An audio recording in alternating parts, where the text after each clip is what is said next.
can do.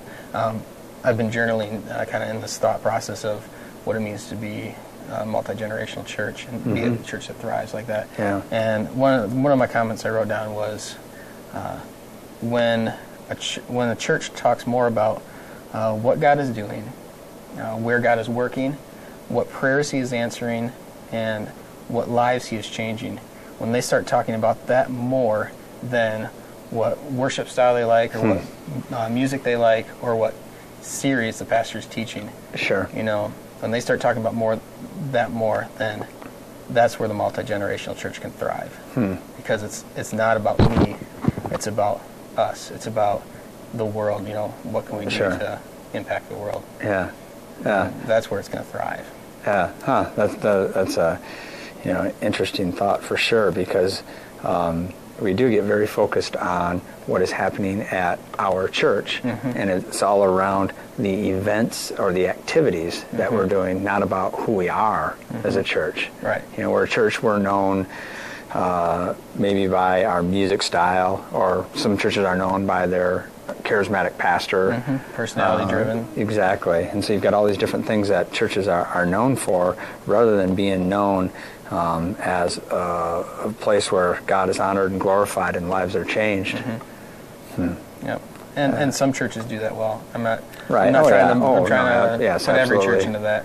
Right. I think every church strives for that. I mean, by no means do I feel like you're trying to, throw the church under the bus here or anything else like that. As everybody's on this journey of, where does God want us to be? And I think there's definitely a transitional point that we're at here, where you are very correct in that we have been focused very much on our needs, and we need to start focusing on our as being in the church, in the whole body, and focusing on those needs and the people that are not only inside the walls of the church, but where the church can impact.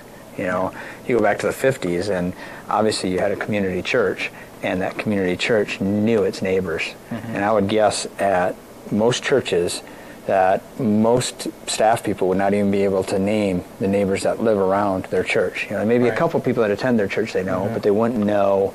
And obviously, if they don't know their names, they don't know the needs, that are out there, so they can't be, ministering to that. Churches aren't neighborhood based anymore. Yeah, really. Right. Yeah, I mean, like as you said, you don't like drive anywhere. Right. Yeah, you don't like it here, you go somewhere else. Do you think that? We've talked a couple different things here. Obviously, the multi-generational, plays into that, but also in the community-based. Are those two inseparable, or can you have a multi-generational church that maybe isn't totally focused on the community and their surroundings? So, in other words, take the typical church now that may not know all of their neighbors. Can they make that transition to multi-generational, or will that naturally lead, do you think, to other changes just besides stopping the age segregation? That's a great question. Yeah. And my response right now, I'd have to think about it a little more. I think it is possible. Because what I'm getting from the question you're asking is it possible to have people from all over different neighborhoods that come together in one church? Is it possible to do it then, rather than all the people coming from one neighborhood? Right. Yeah. I do think it's possible, but I don't think it's possible without the investment in your local community where the church is based. I don't think, because that's where authenticity comes from. It's people from that community need to be able to knock on the door or to come in, whether they're looking for physical or spiritual help. They need to be able to knock on the door and be welcomed, and not only welcome, but welcome with open arms. Sure. Yeah. So I think the community where the church is around is of vital importance to making that multi-generational thing work. Because that's where you need to serve. Is you need to serve in your community. First and foremost. I mean, we need to support those who are serving across the seas or across the street. But you need to support your community.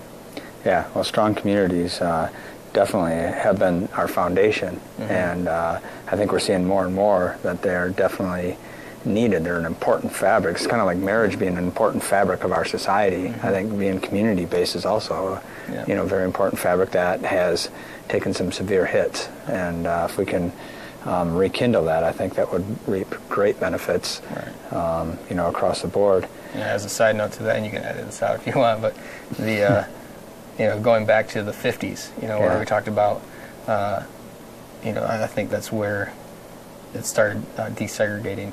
50s, you had smaller homes. So when you had big get-togethers, where'd you go? Yeah, you went to a community hall.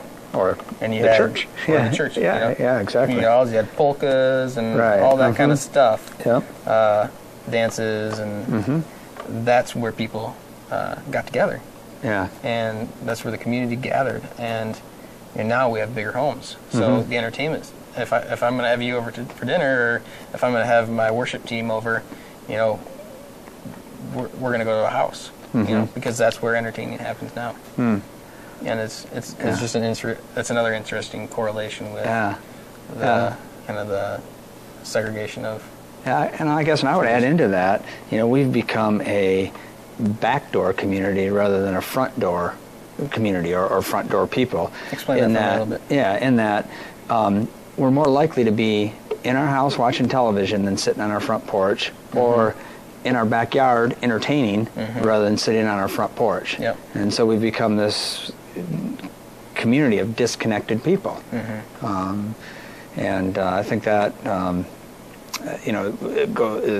society-wise definitely is happening, but also the church has become fragmented for that same reason. I guess if this is probably human nature. If an elder from your church lived next door to you, your activities and actions might be slightly different, because you'd have accountability right there, next door, where if your neighbor next door you're not close to, it doesn't matter as much, so to speak, of what he sees you doing, So if you feel, convicted that you shouldn't, maybe, if you go back and feel convicted you shouldn't mow your lawn on Sunday or something, and you feel that's important, if you had somebody from your church that lived close by. Especially in Zealand. Yeah, especially in Zealand. Yeah, that's why I picked that mowing the lawn thing. Not that I've ever not mowed my lawn on Sunday, but I think that is so true, that because we don't have that community, so we don't have that support, and we don't have that accountability.